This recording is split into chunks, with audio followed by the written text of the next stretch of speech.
am the life coach. And why do you think that is?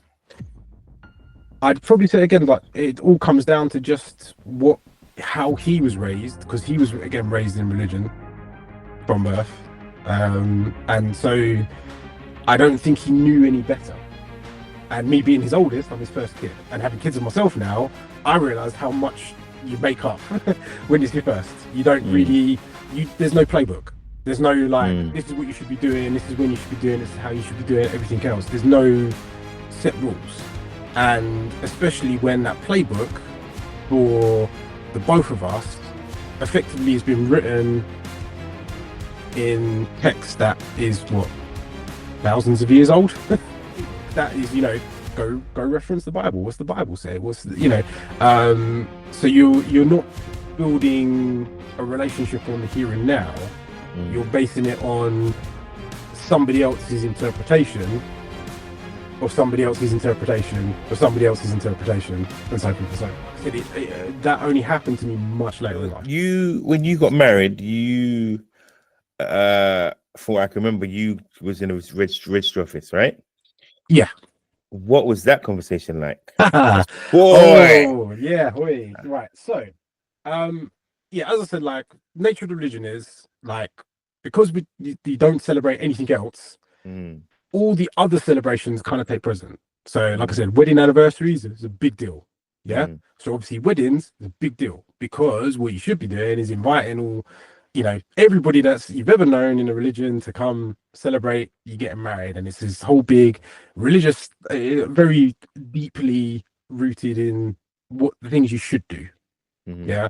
So as an example, you know, um, effectively the explain is like the equivalent of like a church is a kingdom hall. So like the expectation is that you should be having your wedding at a kingdom hall. Um, so at the time when me and my now wife were going through it, um, and again, you both of your parents were in the faith as well.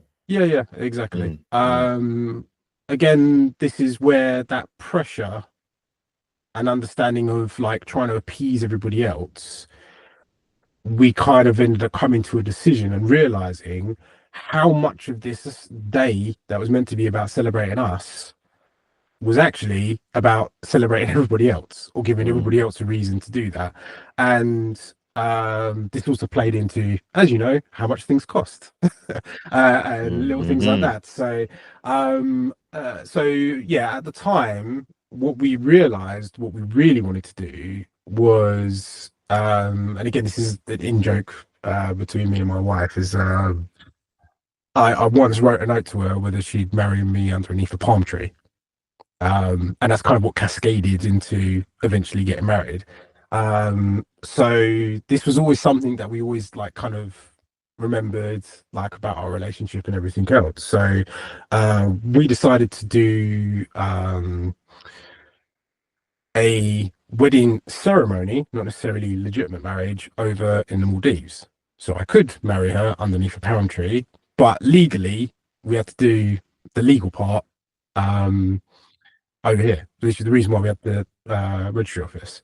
The other thing as well, whether you may have realized at the time or not, is also why there was only a certain set of people there for that registry office one. Um, because at the time, if we'd have invited or tried to let anybody else know about that, again, all we would have got would have been a lot of negativity of, why aren't you not doing it at Kingdom Hall? Why aren't you doing this? Why aren't you doing this? What you should be doing this.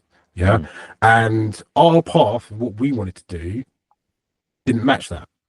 mm, Yeah. Because the expectation is you do it at Kingdom Hall, you have, you celebrate with everybody else that's in part of religion. Doesn't matter even if you've known them for 5 seconds.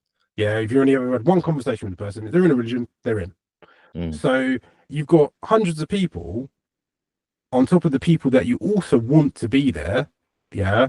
So, like I said, like for me, it was me trying to reconnect with people of my family that I felt were my family. Yeah. And people that I had connections to. Yeah. So there's a reason why, like you, your mum, were there. There was a reason why there was like Mm. very specific people there.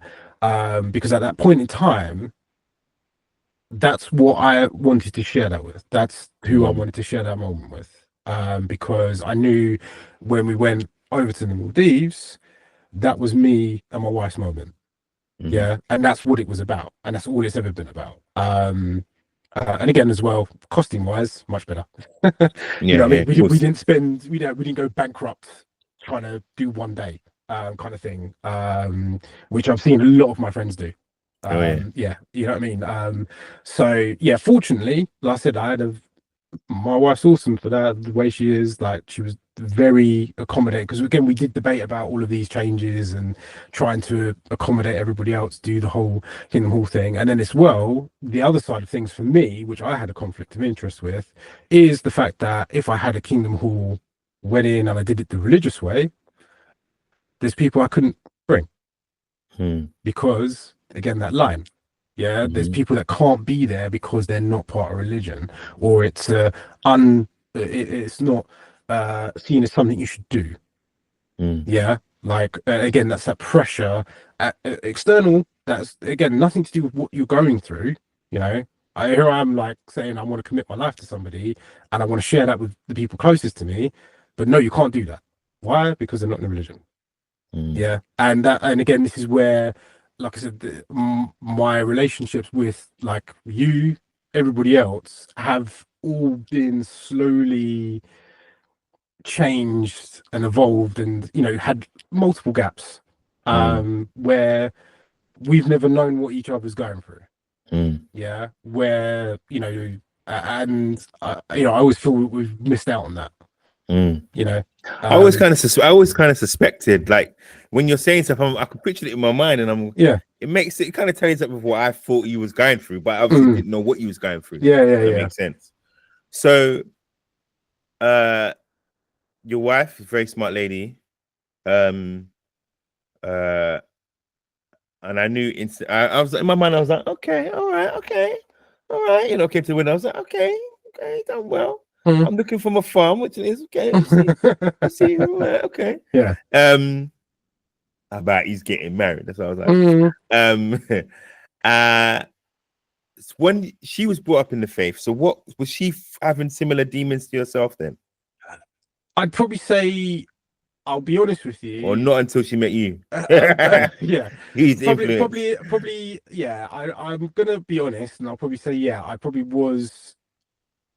came in at the right moment with her. Mm. Because a lot of her, again, similar thing, a lot of her friend groups, again, have been split, where she'd got her friends that she'd made her own relationships with from new, that weren't part of religion, and also people that she'd grown up with that were embedded from childhood. So you're always playing two sets of families, two sets of friends, and you're always trying to um, keep up with both sides at all Mm. times. Mm. But at the same time, you can't mix them. You're Mm. not allowed to. Like I said, that line's there. You can't ever bring them all together. So I think at the point where I'd met her, she may have already been on that path. I just may have already, just my introduction may have accelerated it at that point. Yeah, you put her in Because the car and drove off. That's what you did. yeah, um, hands up, yeah, my fault. But again, this is where I think a lot of other decisions that we made later on, because obviously at this point, like I said, through my growth, I've managed to keep both sides. Mm. Yeah, up until a certain point where literally I was like, we're done. Like, Mm. that's, there is no coming back effectively. Mm. So up until that point, I'd always tried to kind of keep some sort of balance. And probably like in my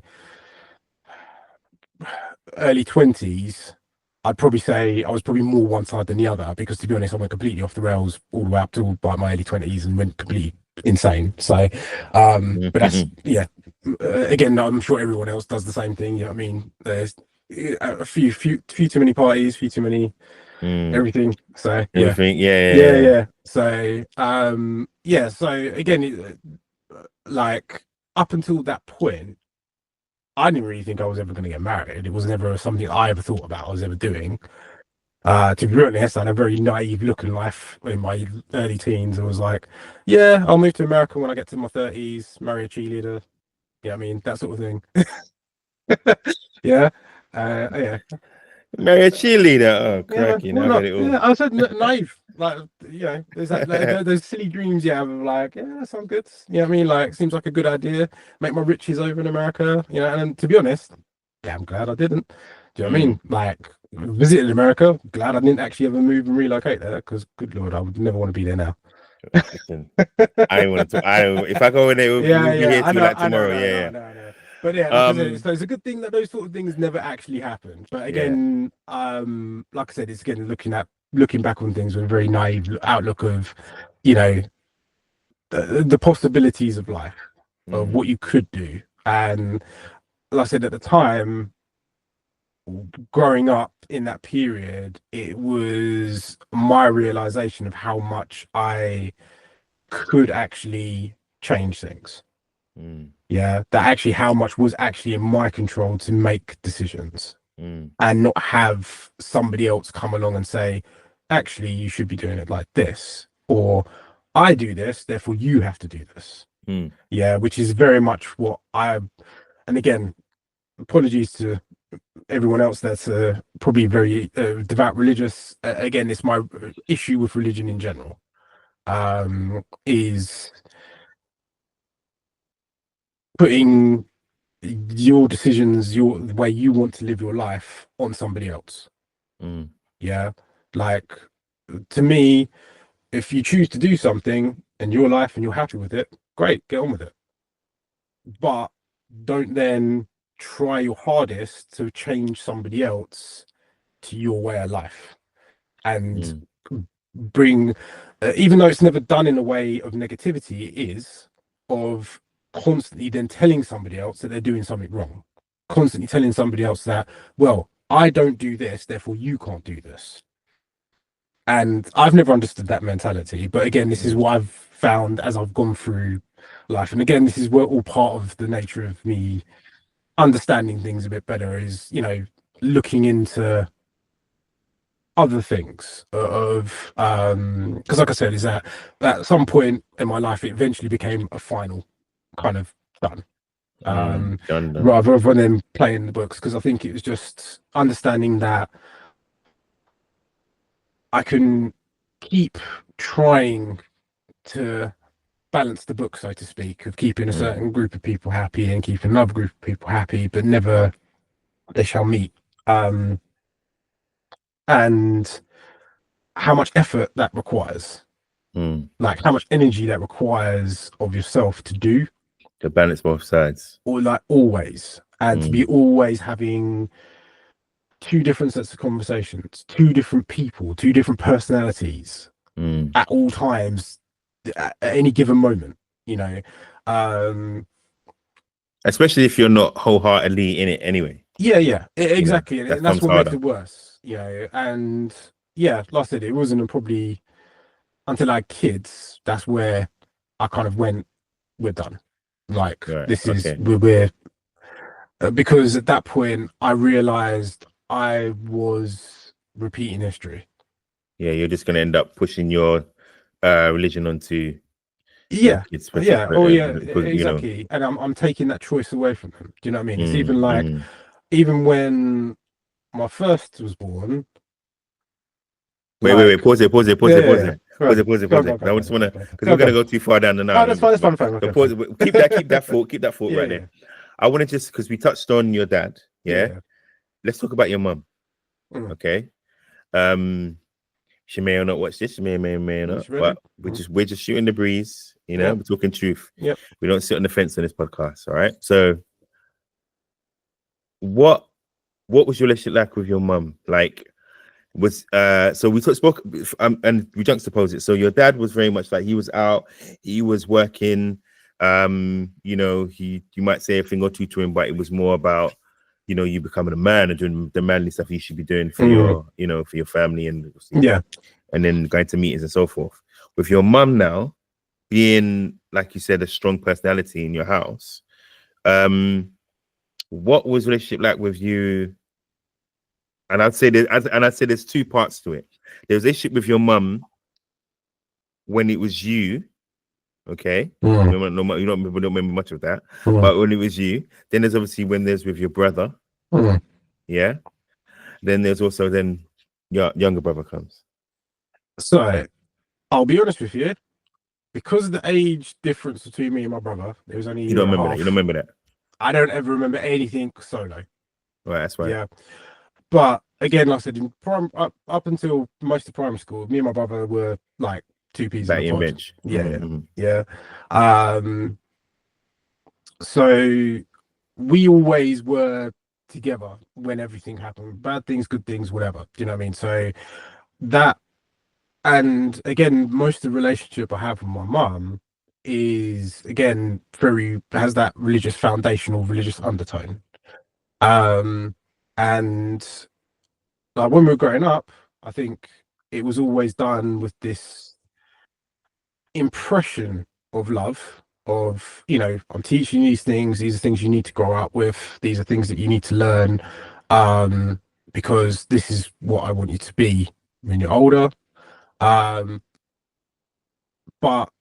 there's parts of it that I kind of look back on and go, I wish I saw more of my actual mum underneath the sort of religious version of my mum.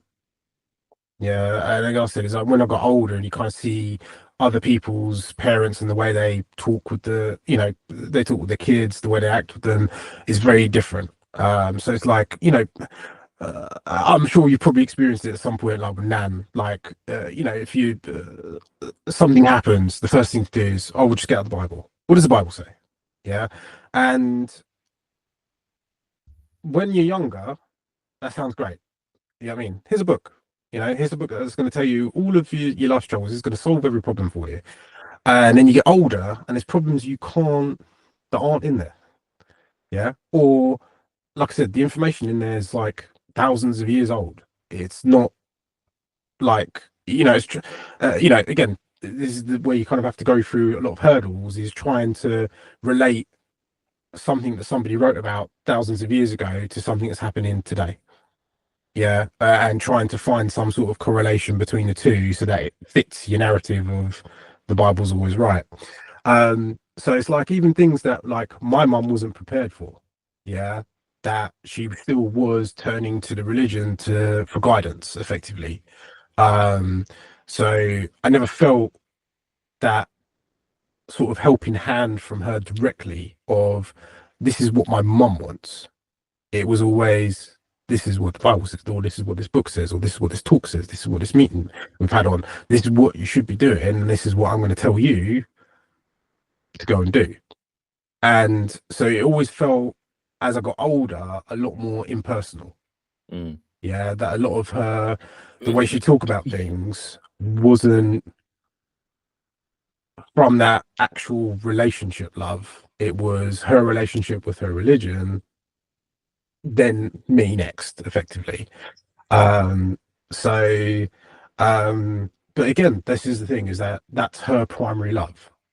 Yeah, that's her absolute source of passion. Well, from what I see, you know what I mean? That's What where did you what she's did you what did you want? What did you need?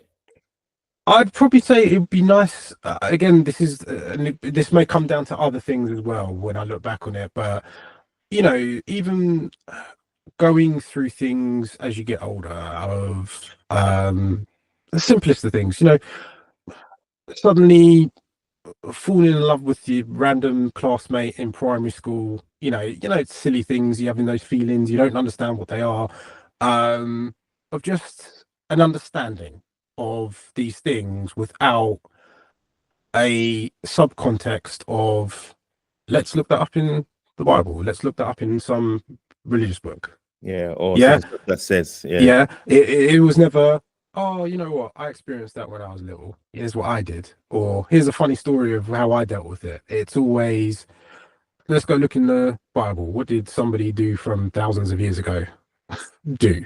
You know what I mean? And trying to correlate that to what at that time, you know, whatever experience you're going through at that time, it never felt that one-to-one of here's your life experience and you're trying to pass it on to me. It never felt that way. Yeah. So, you know, sadly, I think it is one of those things that, like, now when I talk to my mum, I talk to her about things that are going on now, and I don't really kind of get involved in that level of trying to reference things religious wise. Because again, a lot of the stuff that, like I said, raising my kids, I'm not using the Bible to do so. You know what I mean? I'm not sitting there going, right, well, you know, my daughter decides that she wants to have a piercing today. Right, let me have a look up and see if I can reference how do I deal with this. It never felt, like I said, just that one-to-one personal. And I don't really know how my mum ever came across to everybody else. But again, like I said, she was just very devout, always very devoutly religious. That was her primary passion. So as well, like I never got to ever understand her of what drives her. You know what I mean? And kind of like I said, like my dad's, like, even though he wasn't there, I've picked up on how he was. And those bits have slowly ingrained on me. Whereas with my mum, it was always 100% the religion. Like that was her persona. So do you think there's a reason why she was kind of arm's distance away? Do you think that she kind of had you like arm's distance? Do you think there was a reason why, or? I'd probably say when I was growing up, that was my fault because, again, like I said, I wasn't sticking to the rules. I was trying my best to cross the line. So again, there's that conflict of interest, and especially at the time, I know things are a little bit different now. Kind of a very common thing with most religions is like exclusion and segregation. That, you know, effectively, if you're not part of religion, right, that's it. We cannot talk to you, we cannot see you, we can't be with you, we can't even speak your name, that kind of thing. So I think there was always that possible fear, maybe in the back of her mind, that was the path I was going down, and maybe she was effectively preparing herself for that. You know, like, because I said during my teenage years, you know, up to me early 20s, I was a problem. You know, so and I probably created more problems for my mum, which I wouldn't have realised in the religion, having a, you know, son that wasn't, you know, up to spec, you know, up to doing what it should be doing. And you know what, when you're explaining that, I'm thinking of like Harry in the Royal Family. Yeah, Like yeah. Kind of same thing. You know, it's like you know, there's that expectation of what should be done, how you should be doing it, and because you've not done that, right, that's it. You can't hang out with us anymore. You have to be, you know, if you're not willing to change, we're not going to change. You know, and it's, again, that's that line that, you know, can't be crossed. Like I said, it's always bothered me in the back of my head that I will never ever probably regain what I feel I should have as a relationship with my mum in that way. Really? Yeah, I don't think I will. Only because there's always going to be that line. There is always going to be her passion for religion, and again, totally respect it. No, like I said, nothing negative against it at all. It's just that it's not for me. Yeah, it's not for what I want my kids to experience. Yeah, like I want my kids to experience their own choices in their own way, free of having that pressure of conforming to something. Yeah, and I think at the end of the day, it's like I've brought my kids into this life, and if I'm bringing them into this life effectively with a whole bunch of clauses effectively from the get-go, they're never going to grow into something more. Yeah, because this is again what I feel like it's taken me a while to kind of feel comfortable, if that makes sense, like in myself. With your decisions and everything. Yeah, exactly. Yeah. And like I said, like I'm talking to you earlier, like all of these decisions that I've made have got me here. Yeah. So I don't look back on any of it with regret or any problematic. It's just I know things could have been different if we just slight tweak. Slight tweaks, yeah. Slight tweaks. I'm with you. Yeah. So would you sorry, I'll say would you? Your relationship now with your mum is what? Professional, cordial? How would you describe it? I'd probably say cordial. I mean, there's this awkward element that's always going to be there of her having something she's passionate about that she wants to talk about. She wants to bring up that she won't have it with you, have a conversation with you, but she won't have that conversation with me. Yeah. So you know, when we go there with kids, everything else, everything's always good. I always have a conversation with my mum, but there's always that bit that I know in the back of my mind that she's got 80% of a conversation she wants to talk about, religious based, that she just won't talk about or she won't address with me. Do you think you would ever have a conversation about your rebellious years and where it stemmed from and whatever? Do you think you would ever just go, Mum, I want to talk to you about this time of my life? You know, because the problem is, again, like I said, I think in a way I've been scarred by how she's addressed things previously. Right. Yeah, that I don't feel that if I was to have that conversation, the responses I'd get would be, again, personal. It would be, well, the Bible says what you did was wrong.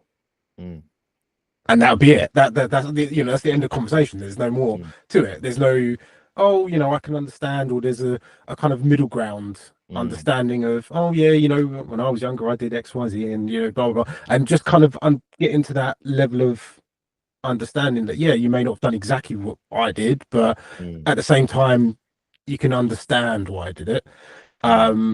It would, I feel, would revert back to, well, here's the rules. You broke the rules. These are the consequences. That's it. I don't feel there'll be any further conversation outside of that.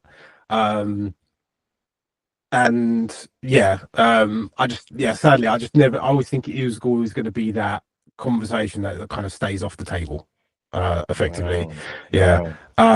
Like you get like some families, you know what I mean? Like you don't talk about politics, because you know how bad it's going to get. It's not worth the drama of it. It is kind of like that. Uncle Fester's going to go off on one. Exactly. So,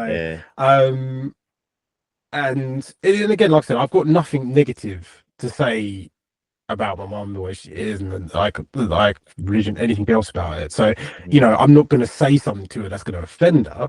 It's just that what the problem is that I feel she's been told to be offended about the things that I've done, so then she's offended.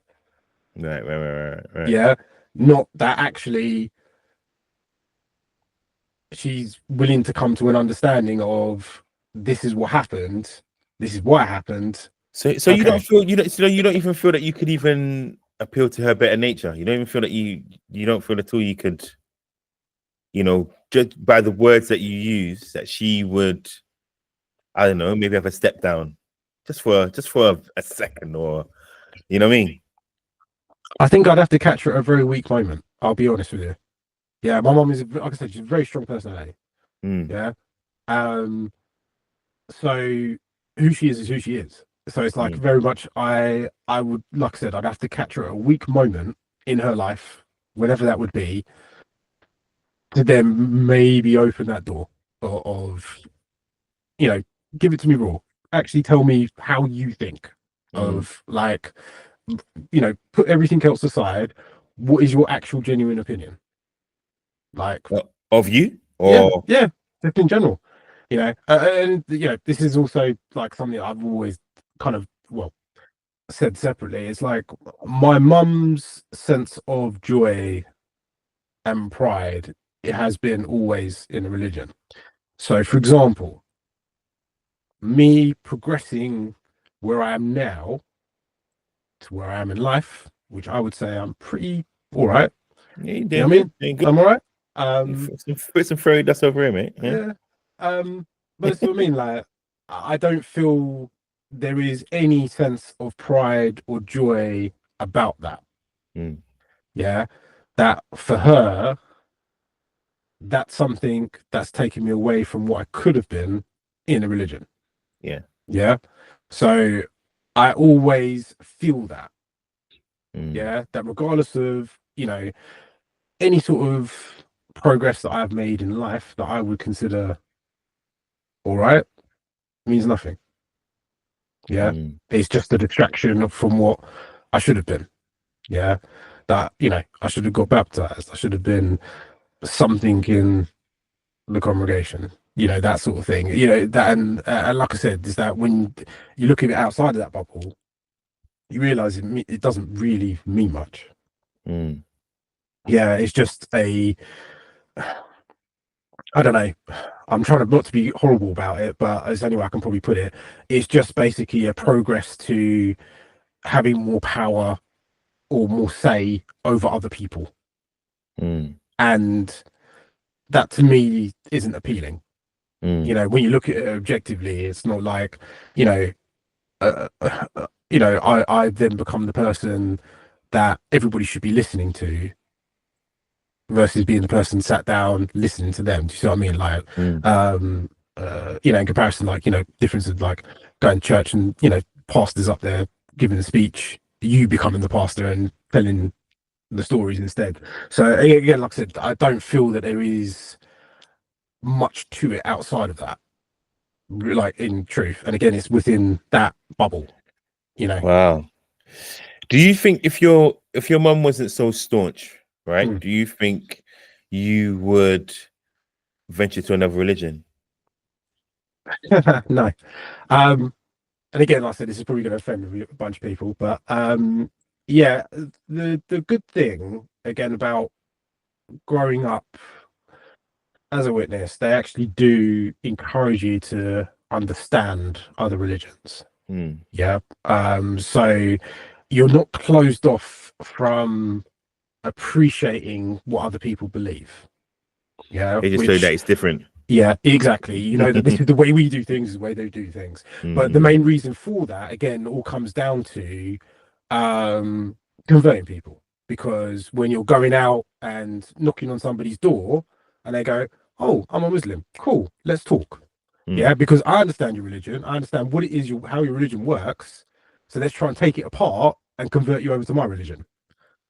Yeah. Mm. So it's always with that basis of bringing people in. So fortunately, because of that, it's given me at least a sort of step up of appreciating that there is other things out there in the sense of other people, the way other people do things, the rules other people live by. And then, like I said, going through high school, appreciating other people and their religions. Obviously, majority of people either like Christian, Protestants, Muslims, all sorts. Everybody's got something that they've inherited, whether it's from their parents, their grandparents, or anything else. And again, like I said, understanding and seeing how people had those relationships, even being part of different religions, again, opened my eyes to more understanding of like, well, this isn't really what I want. Like, this isn't how things are. And looking at other religions as well. And again, this is my learned experience as I've gone through. Again, I feel they all have the same playbook. Yeah, that they've got different rules, but again, the playbook is always the same. It's always, let's get more people in, let's have more numbers. It's Mm. always a numbers game, effectively. Mm. So even though like the path and journey that every religion will teach you for different things, whether you go to heaven, you go to paradise, you go to hell, all of Yeah. these different things, they're all effectively they're just stories. Yeah. the end result or the current, you know, goal is always, well, you come to our church, you bring our numbers up, you come and stick by our rules and believe our things, and then we'll progress on that. So I've never looked at other religions with curiosity of joining them. I've always looked at it as curiosity of trying to understand what's the rule book that you live by, you know? And like I said, different religions have different ways of going about it. So, like I said, there's some religions, like I said, that will literally be like, we don't do this, therefore you don't do it. And we're going to force that on you as well, you know? So, and even like things when you look back on it historically, of how many changes have happened, cultures erased, changed, is all been religious based, because the reason again is to get the numbers up. You know what I mean? It's like the birth of Christianity and its flood across the world. You know, again, Romans. Let's push this. You know, you know, everybody has to be on this particular rule book. Yeah. Reason why now we've got it across the world. We're now a global empire. You know, and it's again these things of like, you know, again, while we have an entire city on the planet dedicated to a religion, Vatican City. You know what I mean? Like it's just numbers. And again, like I said, I may be coming from a place of incorrectness, but again, I've not ever felt. Your opinion is your opinion, man. You know Don't I mean? even. Again, like I said, I'm probably going to offend a few people, but again, I've never felt that when it gets down to it, there is a rule book, so to speak, that should be followed. That and to that kind of level of passion. And again, that may come from how passionate my mum is about her religion. You know, why I'm so probably anti against it. But like I said, even at my age now, looking at different things, everything else, I don't feel that there is something that, like I said, I would want to pass on to my kids and make them pass on to their kids and so forth. Yeah, like I would rather experience life, experience my understanding, give a little bit of that to my kids, and then them grow up with their own understanding and make their own rules as they progress, you know. And you know, hopefully underneath that they grow to be good people and make good decisions. Yeah, because I don't personally believe that you need a religion to make good decisions. Yeah, I know some people like completely disagree with me that, you know, you have to, you know, if you don't follow this, how can you be a good person? But I think your experience in life is what actually drives that. Yeah, because you will get people that on a bad day are going to make the worst decisions you've ever, like, completely out of character. Whether they're in a religion or not.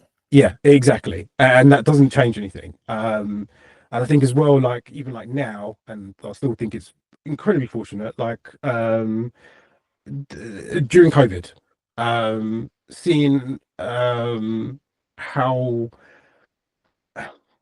everybody wanted to stick to one or another playbook, and that sort of thing of, you know, oh, you know, COVID's made up and all of this versus, you know, COVID's a real thing. We need to do something about it, blah, blah. And watching people effectively separate themselves off into these various ways of thinking and then effectively making that their rule book. Yeah. That, you know, I refuse to do this because somebody's told me to, or I'm going to do it because somebody's told me to. And again, just watching people and seeing things progress over time, I feel has made it my understanding of things a bit more solidified. You know, of I don't really feel there is a religion that you can honestly say, yes, this is how you should be living your life. This is the perfect way to do things, because again, it's always a numbers game. It's always, well, if everybody else followed my religion, we wouldn't have any problems. And I don't believe that's ever true. Yeah, because like I said, I genuinely think the best of person's best intentions, you give them the most worst day of their life, I can guarantee you they're going to make a bad decision at the end of it. Yeah, because just the nature of humanity, we're only capable of so much. Yeah. And again, the point of living a perfect life and being or living your life by a particular set of rules at all times, I think is a great thing to go for. But again, it's the achievableness of it. It's like, how many of us have all been poor, don't know how many things we've got, when the next bill's going to get paid. Oh, you know what? I'll slip a few things on the self-checkout. Right here. Yeah, Right yeah, here. yeah, yeah, exactly. Yeah. You're going to slip a few things on the self-checkout. That's what's going to happen. Yeah. Yeah. You know what I mean? You're going to put something in the bag, Yeah. didn't get beat. It's going to happen. Do you know what I mean? We're all Yeah. going to do it.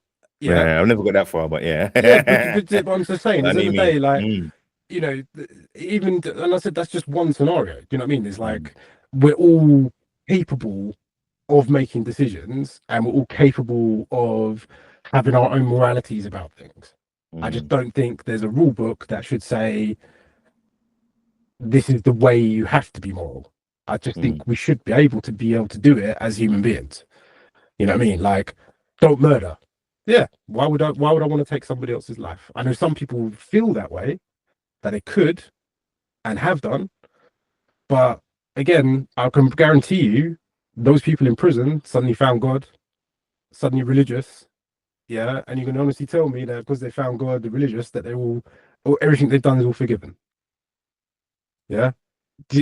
Yeah. Like that's that again. This is my again, might be offensive to people, no, but yeah. I'm listen. Yeah. I just I like, apologize for your opinion. no. It's just like I said, I Opinion. feel that there is a conflict of interest with those sort of things, Mhm. of trying to make people adhere to certain ways of life, but then also at the same time giving them leeway or excuses effectively to do whatever the hell they want. Yeah. And again, it comes from that position of power. It's like you go deep into Christianity, all the horrible things that have happened because of Christianity, wars, for lack of a better Yeah. terms, paedophilia, all that sort of horrible stuff that's Slave happened. trade, lots of stuff. Yeah, exactly. You know what I mean? And it's how deep when you kind of go into it and you kind of go, and that's all excused away. Why? Oh, because we follow this rule book. Yeah, it's just wiped under the rug. And that's the bit I have issue with. And I said, this is the reason why I've never really ever felt drawn back to any religion, so to speak. Because, like I said, I just feel it's very much all the same. Different rule books, but all for the same end goal. And I said this again, it could be like my mum, like I'm sure, there's lots of people out there that like passionate, love the religion, love what they do. Great. Enjoy it. Love it. Do you know what I mean? If you wake up in the morning, you're happy as, go for it. Yeah. Again, like I said, I don't feel I'm in any position to tell anybody how they should be. Yeah. My rule book's mine because I'm comfortable with it and I feel it might have the best outcome for me and my family. Yeah. But I'm not going to tell somebody else, you need to follow my rule book. Yeah, fair enough. Yeah. Fair enough.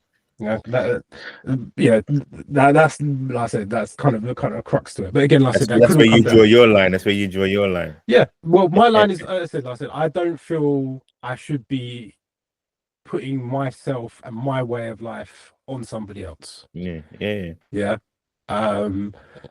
Because I don't think that's fair, and I also feel it comes from a lack of understanding of other people.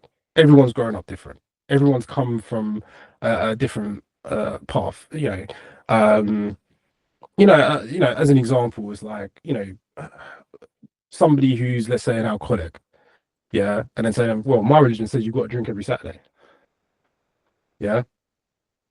And sticking to that rule, knowing full well what type of person they are. Yeah. And that's, like I said, it's that conflict of interest that doesn't ever sit well with me. You just can't really, yeah, I get it. So the fact because you moved away, right? You moved away, right? No, I did, for good reason. Yeah, you moved away. Does that distance mirror how you felt in terms of proximity wise, how you felt about your mother and the situation of surrounding that? or was it No. just this is a cheap place, I'm gonna go for it? I'd probably say probably more other circumstances in life probably made that. I wouldn't say it had anything to do with my relationship with my mum, because I'd probably say at that point in my life, like I said, we're cordial, we get on, like we have conversations, but I've never had that connection of, I have to live around the corner from her. Like I've, again, there's lots of other families that I've met that literally all grew up in the same place, and that's their livelihood, and that's where the families grow, everything else. Never felt that attachment.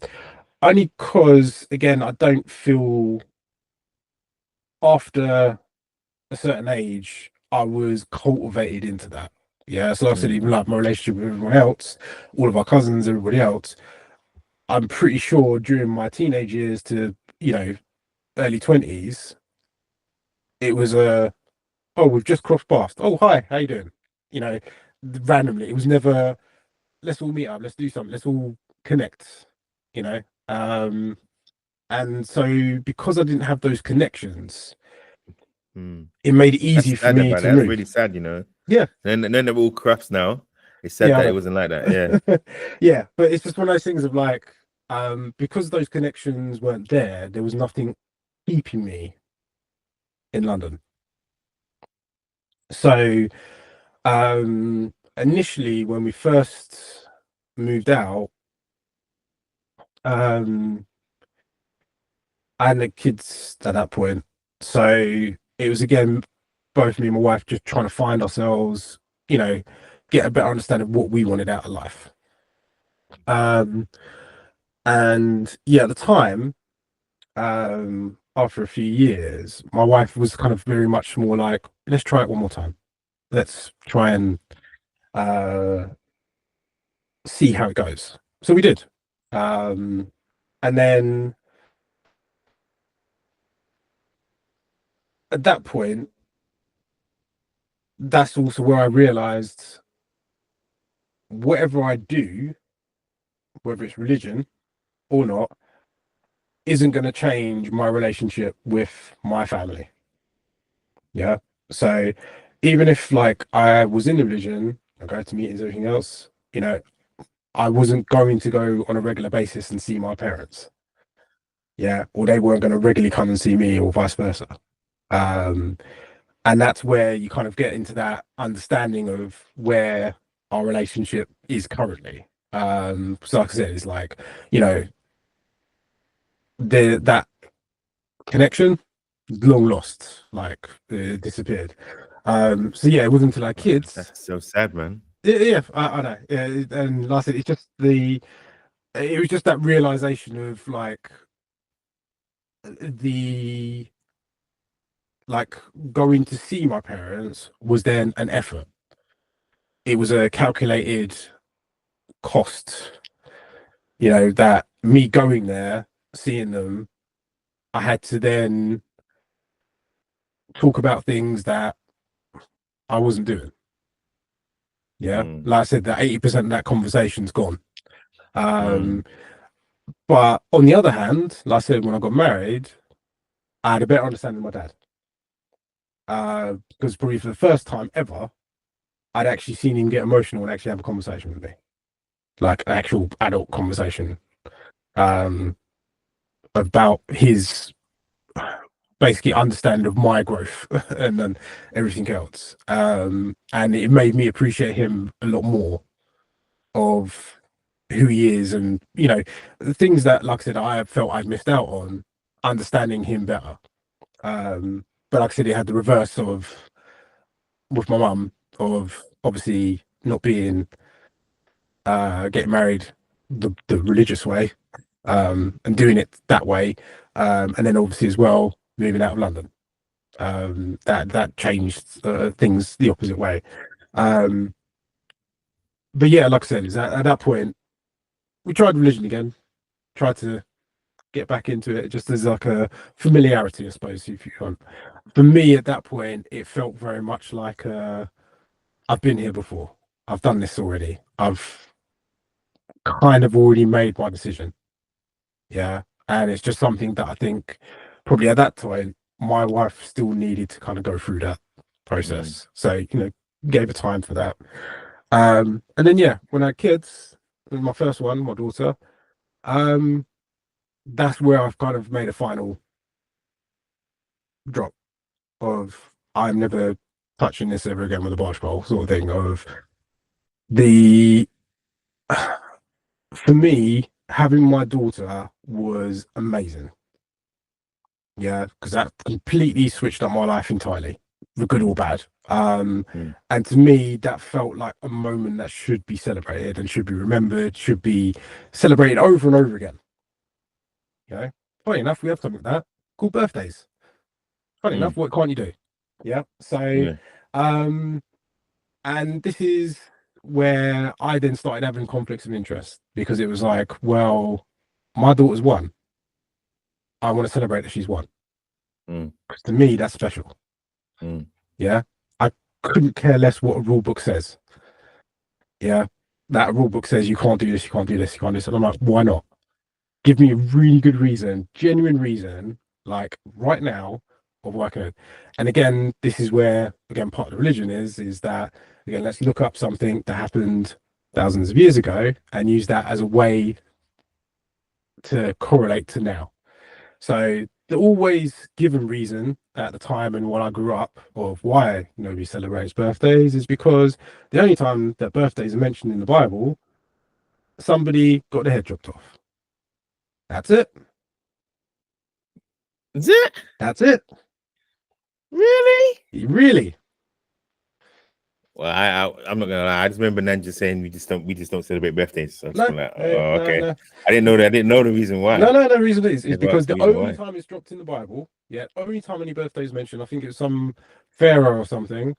I can't remember who it was, but I'm sure it was a prophet or something. Yeah, he got pharaoh said, I want his on my birthday plate his head, and that was it. And that's the only mention of birthdays in the Bible. Yeah, that's crazy. Yeah? So it's like Jesus didn't celebrate his birthday. You don't see that in the Bible. There's not written about. Yeah, whether he did or didn't, you know, nobody's ever going to know. But it was never written about. So that's the core reason. So somebody telling me in modern day times, the reason why I can't celebrate my birthday is because of something written thousands of years ago. And right now, here and now, here is my daughter. And you're telling me I cannot celebrate the fact that she's alive. And the fact that I have this wonderful, precious person in my life. Weird. To me, that's just like, it doesn't click together logic. Yeah. And at that point, it was like, if you can't honestly give me a valid reason that is current and, for lack of a better sentence, modern, of why this rule is here, what's the point? So didn't your mom ever do like maybe say the day after or something like that? Nope. Where she no. Whoa. Yeah. And this is, well, again, something that still messes me up to this day is friends that I've got, family I've got. I don't recall or remember anybody's actual birthday. So I don't know how old anybody is. Yeah. Because it was of no interest to me growing up. Yeah. So I'm sure you've got people's birthdays in your phone or whatever else. I'm sure probably, yeah. It's I'm very bad at birthdays. I'm very bad at birthdays. I fell out with somebody this year. I couldn't remember their birthday. Yeah, but I'm saying is like you know, obviously nowadays you can put it in your phone and stuff. But what I'm saying is the fact that like when you're growing up, like, you know, like even like I'm sure like primary school, high school, do you know what I mean? You had like, oh, I'm born in September, you know, oh, cool, I'm born in September, you know, let's all have a birthday, but you know what I mean? And you're going, you had that appreciation of those particular times of people, so you kind of had an idea, oh, next year, oh, they were born in September, yeah, or they were born in this particular year. So yeah, this is also something that now I still struggle with, because like I said, people I've grown up with, it's never been part of my sort of process to actually go, oh, this is your birthday today, you know what I mean? And that's a big deal, and it should be. You know what I mean? Like, so do you celebrate your birthdays now? yeah, not as much, like in the sense of like before, like, well, when I actually got into it, yeah. But then, like I said, now I'm kind of older. It's like there's only so much celebration I can possibly do, Yeah, me honest, and it's a yeah, bit overrated. yeah. But, but, but I wanted to know. It was just kicked in my head. So, what was that like? You had your first birthday, actual birthday. What age was you on your first birthday? Oh, see, That's crazy. I'm gonna. I'm thinking about you 27. I'll die. No, no, no. I would say properly. Yeah, I'm gonna say because it was before my daughter was born. 22, 23, maybe. I'm trying to remember the year. Um, because well, she's my girlfriend at the time, but yeah, basically decided to invite all my friends out to London. Actually have like an actual sit down meal, actually have a proper like club afterwards, like proper celebration. So for me at that time, even though doing those things was not weird or not unusual, actually having that celebration of this is for you. That must have been weird. Yeah, yeah, it was weird, but it's just that also at the same time, it's like this is nice. This is, Yeah.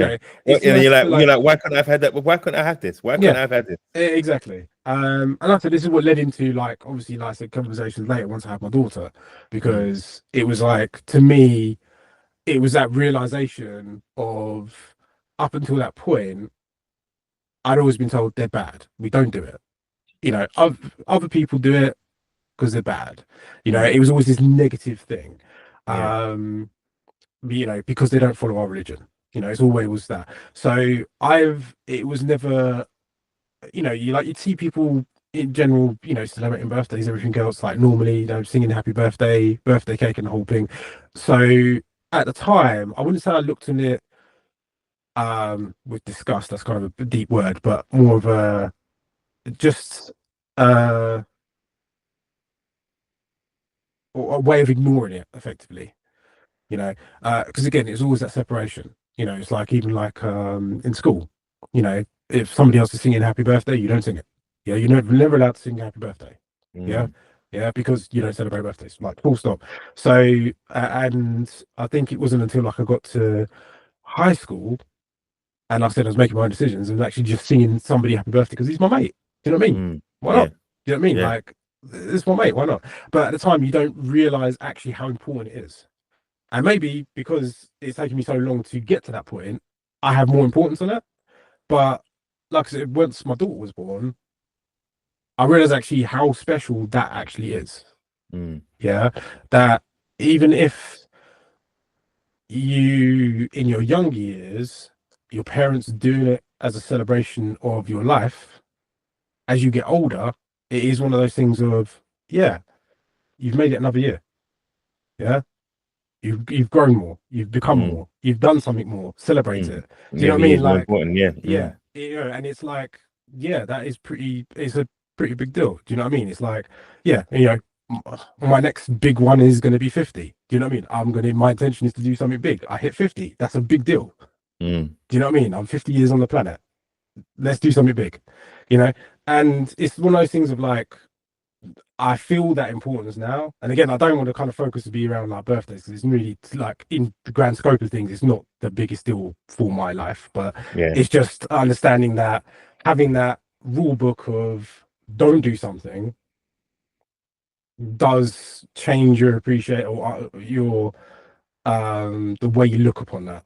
You know what I mean? Like I don't look upon like religious rule books with a sense of I don't know. What reverence? Yeah, I don't put it in that high regard. Yeah, I appreciate there's lessons to be learned, as it is with anything, but I don't believe it to be the all end all Be all end all. Yeah. of all things. Yeah. That if example, if every other book was destroyed and only the Bible left, that would be actually a good thing. Because again, like I said, I feel that people's experiences through life and what shapes them, what they talk about, what they do, that is what we really should be focused on. We learn Not, from each other and all yeah, sorts. And exactly. we Rather than, analyze our behavior yeah, patterns and so forth. yeah, exactly. Rather than kind of going, here's the rules, 1, 2, 3, 4, 5.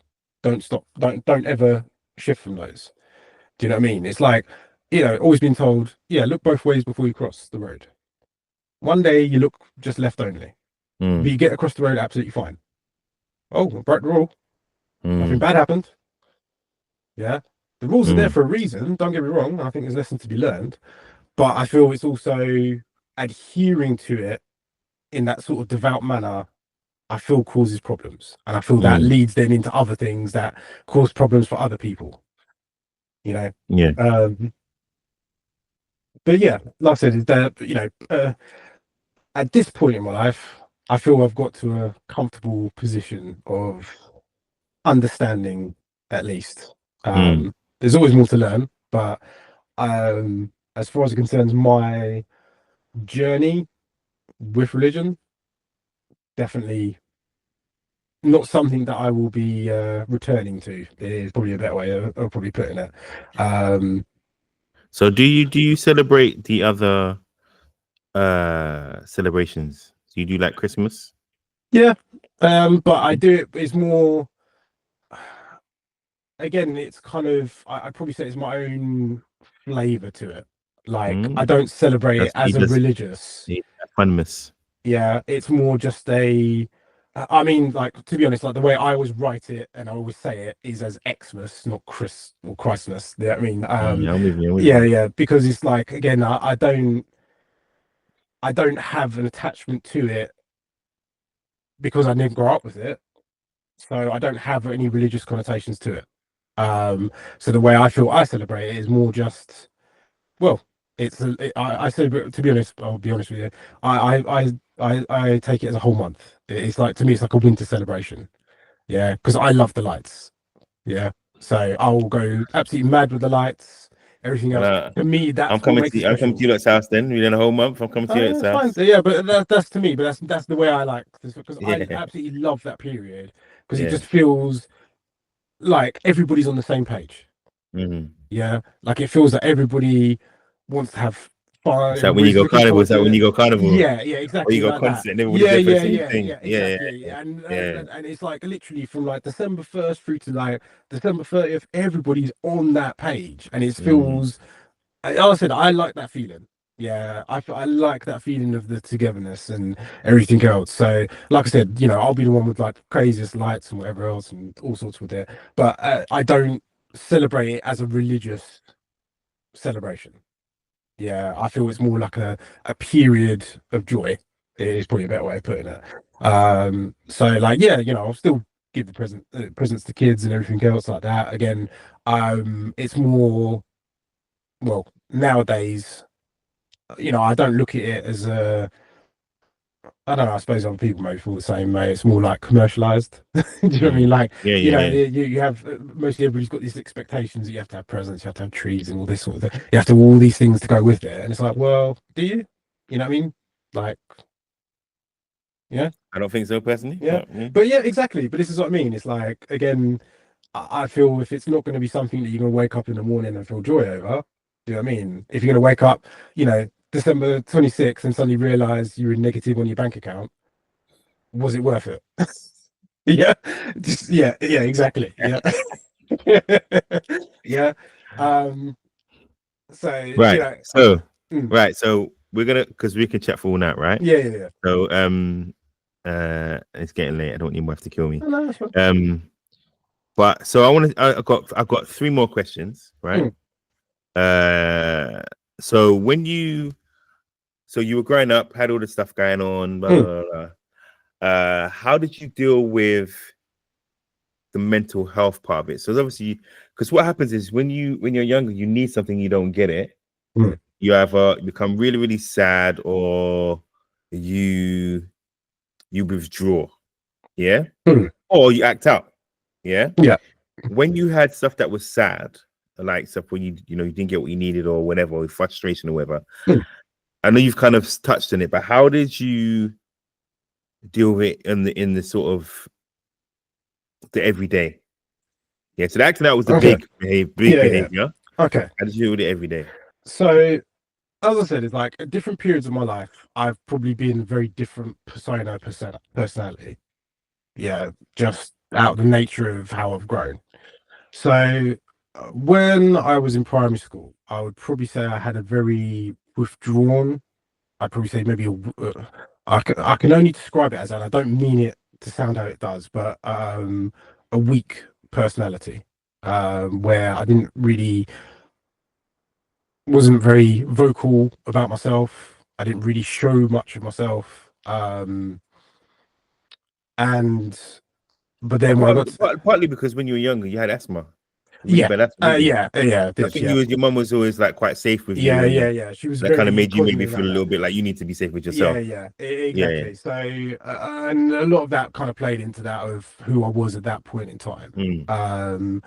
And I said, when I got the opportunity, once I got into secondary school, and I effectively, like I said, flipped to the other side. Um, I took that as an opportunity, like I said, to act out, be curious, and probably make decisions that I probably shouldn't have. But it's like I said, it's got me to where I am now. Again, things could have gone very differently. Because I think pretty much I'd probably say most of my immediate decisions during my teenage years probably came from a place of anger. Um, um, Generally me acting out either in some silly way, violent ways, just nature of it. So And before you got to that anger, what did you? How mm, did you? What did you? um, What were your emotions? I'd probably say again, it's probably frustration from being contained and not being able to be who I thought I could be. Um, and throwing that out into the world was probably my only way of doing so. Again, like I said, I'd probably say I became maybe a little bit of a bully in my secondary school at years. Bullying others? Yeah, I'm not in the sense of directly. I think it's just more me at the time exerting what my frustrations just outwardly. I'd probably say, so not in the sense of I was like picking on anybody, but I'd probably say, if there was a fight to be had, I was the biggest, strongest. I'm going to be the one to do the fight. Do you know what I mean? I'll Mm. be the one in there getting mixed up with everything else. Mm. And I, I kind of got a little bit of a reputation of that during my secondary school years of being that way. And that was basically in answer to your past, which is you Yeah, hadn't been the strongest. yeah, exactly. So, like I said, I did a complete 180 once at secondary school. Mm. But then I think once I got out of my later years of secondary school and then started having probably more an expanded view on life and what I wanted to do, that kind of probably turned into now again looking back on it, maybe a sense of depression and distraction of like trying to do things not feel. Mm. Um, so a lot of the acting out and craziness did in my early 20s without much care. Again, probably came from just not wanting to address any of what had happened before, probably. And Um, probably your true emotions as well. yeah, Your yeah, really deep cut yeah, emotions. yeah. And again, like I said, the like that emotive conversation was never on the table with my parents. Yeah, so like I said, like my dad wasn't, I wouldn't say he wasn't around, it's just the fact that um he wasn't present in that way, like Mm. emotionally. And when my mum's emotional response to everything, like I said, is always a religious response. It was So, never so didn't you have any thing. teachers that you gravitate to? When I got to secondary school, I think there was a few teachers that I was like, yeah, they're cool, but I never felt anybody was a role model. Do you know what I mean? Like there was never Mm, anybody that I was like, you know, wow. Because I know other people grown up and had those teachers that, you know, changed their lives, mm, everything else. But I'll be honest, like with the school that I went to, like I said, they were very um progressive and very able to kind of identify the positive parts of the kids that went there mm, and actually help them progress. And I mm, think as a collective, the teachers that I had overall really did help me kind of push myself further, mm, um, which was great because it's kind of led into me being able to keep on that track mm. of not really stopping and kind of moving forward. But um, yeah, sadly, there's not And there wasn't scope. one. There wasn't There enough wasn't. scope for like, yeah. Yeah, there was never been one person that's kind of been like, without that person, it's kind of changed the way I do things. And again, this is also comes from, like I said, when I went to secondary school, I went solo. There was nobody, there was no old friends, there wasn't primary school friends, there wasn't anybody else there. I went with my own mind on my own to do my own thing. And Mm, it was very much a, like I said, a selfish venture. mm, So there wasn't room at that time to kind of absorb from somebody, or I wasn't looking for somebody because mm, it's like you know, like a lot of my friends that you know I grew up with, you know, some of them didn't have a dad, you know, and a lot of them were like, you know, I've just got my mum's, we're all tight with my mum's, don't like just, you know, and the whole idea of a dad to me at that point was I've got a dad who comes in and goes to work. I'll see him every now and again. That was it. But I've got a dad. Do you know what I mean? Like, but it was never a connection in that way. So I never really felt a need to have that replaced anywhere else. That makes sense. because Like I you was just, never yeah, because looking. you had one. You just like Yeah, I had yeah. one. But You that can be was the bare thing. bones, Yeah, but he's there. but yeah, but that's what I'm saying. But it was more like a tick box of I Mm, have a dad. yeah. Yeah. The other bits that go underneath it, all the sub bits, was obviously quite. I'd probably say missing. Um, So you had a childhood where you were having all these things where you couldn't even speak to anybody about it. You couldn't even speak to your no, brother about no, it. no, no, no. That, again, this is the reason why like Like we were all on different paths. that's So hard. That's yeah, hard. yeah. But that's what I said is that later years where I feel it kind of maybe walked into more depression, distraction is where that built into of kind of doing things to not experience or not to deal with. I still feel trauma is a wrong word because it's like again I look back on things and go I'm here now, everything's good now. So me looking back on something as trauma I don't feel is the right word. Um, but things that probably I didn't address or didn't deal with, maybe. I don't know if that's a better way of putting it. Yeah, yeah, yeah, Yeah, yeah, yeah. yeah. Oh, because that's just my next thing. Like, Yeah. because my whole thing, I've just written a note here Mm, of just like future, right? yeah, yeah. So now you're at a point where, and I'm sorry to cut you as well, sorry. No, no, go for it. But like you're at a point now where it's like you've had all that stuff going, and what I'm trying to get at is now, how do you, how, so not even now, how did you, as a grown up to a man, get into a man point? Mm. How did you process those emotions that weren't dealt with? Because now you've had the part with Mm. you know you've gone. "Ah!" How did you deal with those emotions after that? Because you still have got no one to I talk to. no, no, no. And I'll be honest with you, I've probably not ever really properly addressed most of it. Um, but again, I feel once I had my kids and I was kind of investing myself into them, a lot of these things all fell to the wayside. You go Of to autopilot. yeah, and it's also like I said, like during that period of also letting go of a lot of things. That's good. Yeah. Of like I said, like I'm done with religion in general. Like, Mm, yeah. So realizing that's not anything that I want to go back to and leaving it and letting it lie has made things, I'd probably say, a lot easier for me to process and just move forward. Yeah.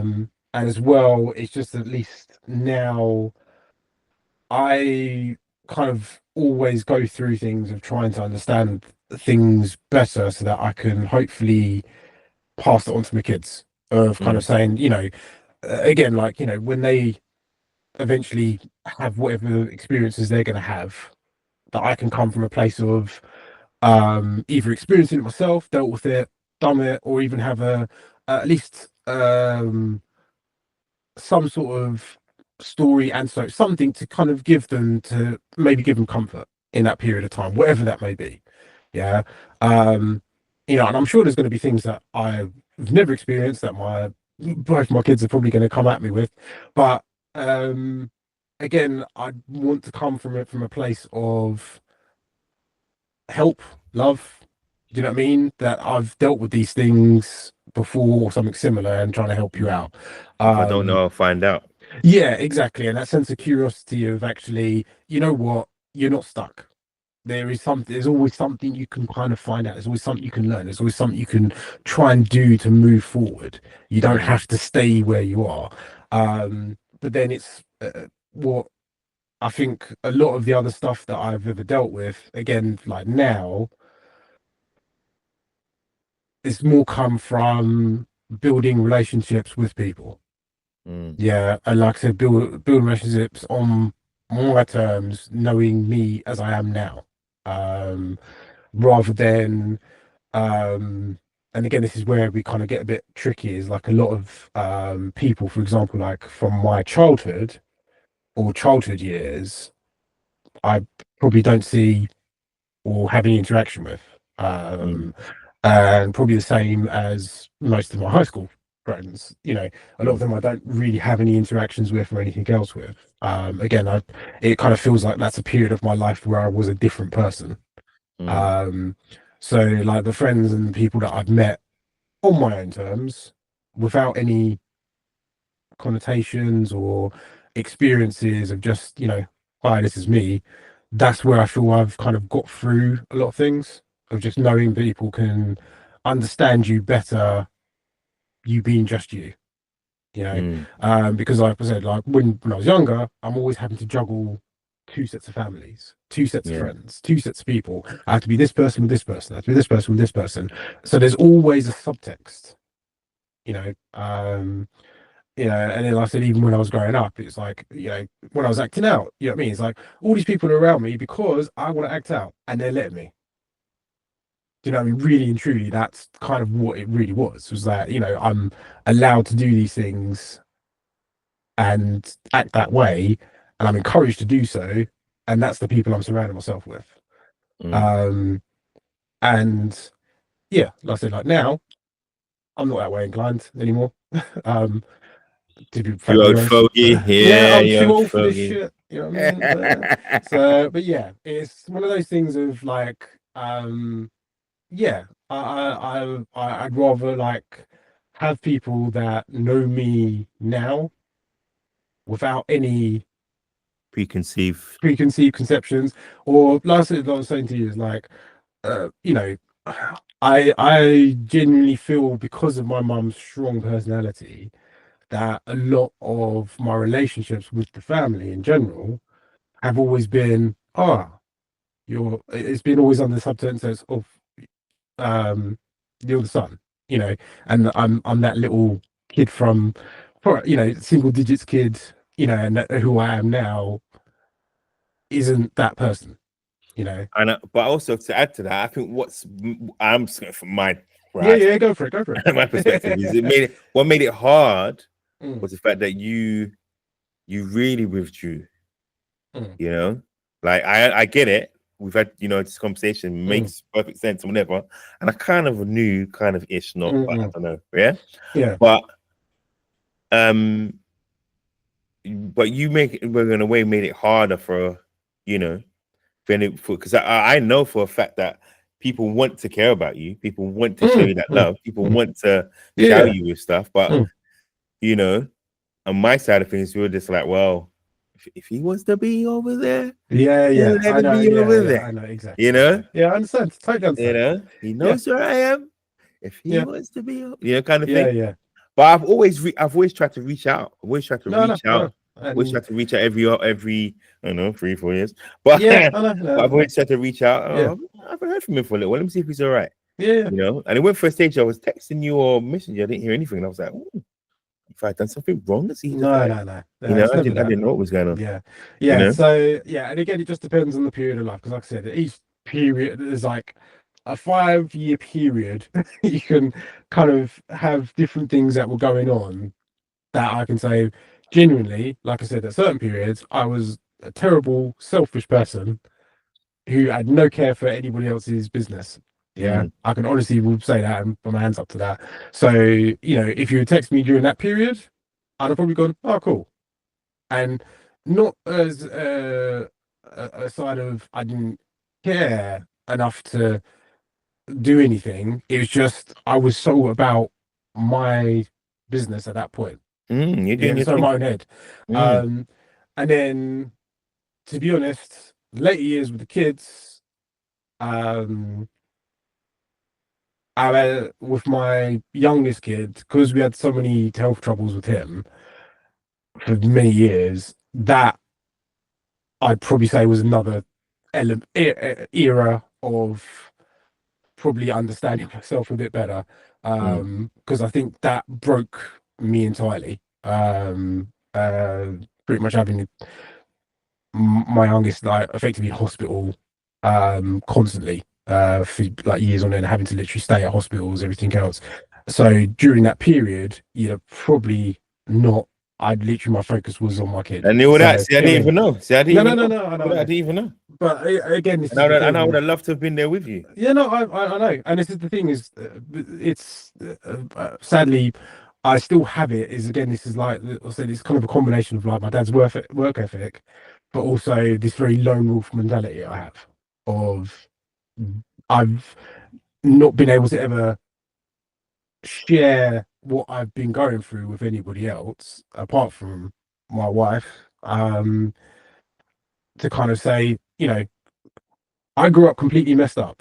Everything else that has happened up until this point, I don't think anybody else would really truly get or understand unless you did it as well, like in that sense. And so everyone's got their own version of whatever. yeah, but I'm saying it's like having that understanding. Do you know what I mean? It's like, but then again, Graeme, it's all about how you tell the story. I don't know if I've told a good story. I don't know. Well, you have. It's probably me and my questioning going back and forth all the time. It's fine. The last thing I want to say, I want to ask you, is what's your relationship with your brother right now? I would probably say we are definitely better, but still distanced. Only because he still lives with my parents.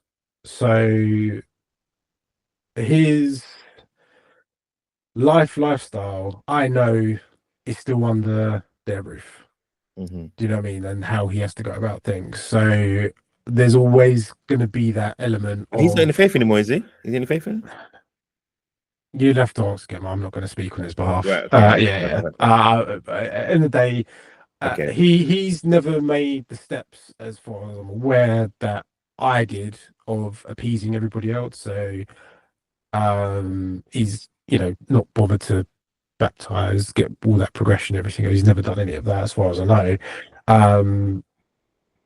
But in general, when we talk, we're adults now. It's like we feel a bit better to kind of talk about things, understand things.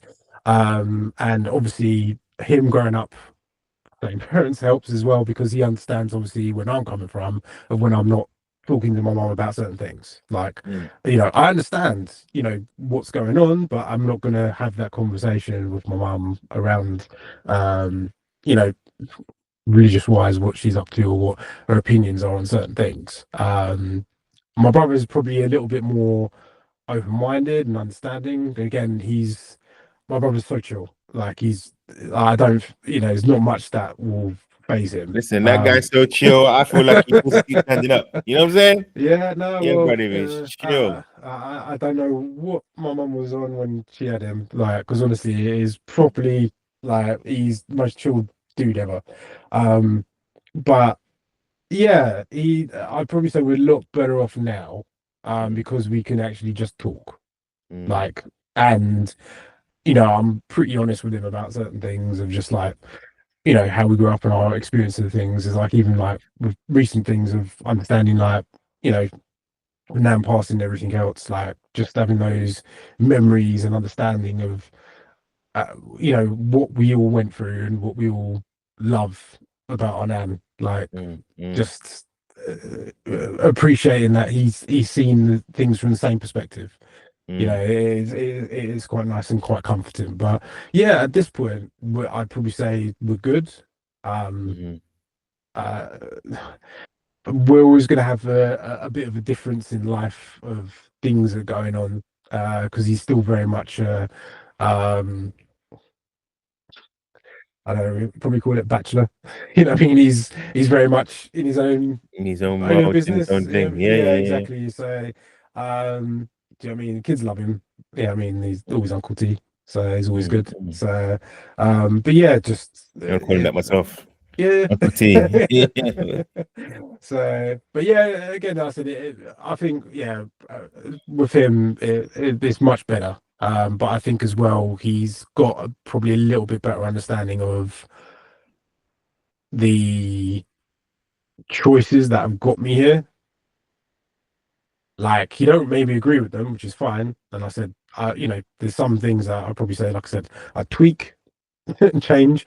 But it's got me to here. So, But if you had that sort of sit down conversation, like I've said, well, this is the reason why I did this, or what is it? Yeah. I mean, we had a few conversations recently, like about our sort of events that have happened where we were both there, and we've both got completely different remembrances of what's happened.